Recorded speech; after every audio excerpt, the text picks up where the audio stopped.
En y songeant bien, je ne crois pas avoir quitté cette société de surconsommation et d'hypertravail aujourd'hui.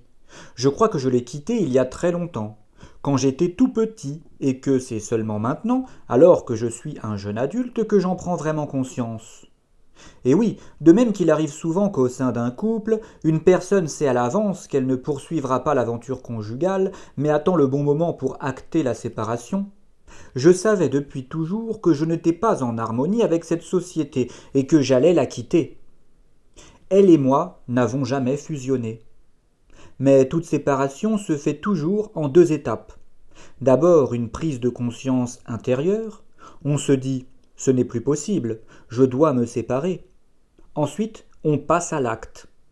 La première étape peut se faire longtemps avant la deuxième, mais il n'empêche, c'est l'acte le plus important de la séparation. C'est elle qui induit la seconde. Cette prise de conscience, je l'ai faite lorsque j'étais enfant, et c'est maintenant que je prononce le divorce. Je divorce d'un mariage forcé, ou plutôt d'un mariage arrangé entre ceux qui dirigent ce jeu, et qui en ont écrit les règles, et ceux qui le soutiennent en jouant.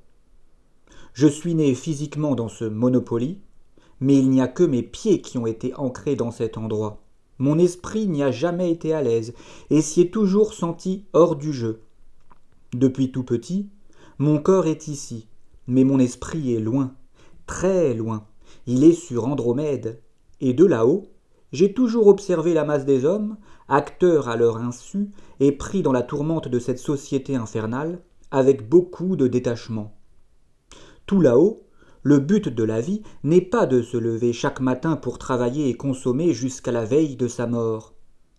Par conséquent, j'envoie au diable les hommes de la terre et je vis ma vie comme un homme d'Andromède. Là-haut, les hommes sont libres. Ils se lèvent quand leur corps a bien dormi, méditent sur le cosmos et sur la place qu'ils y occupent. Là-haut, les hommes ne sont pas des pions.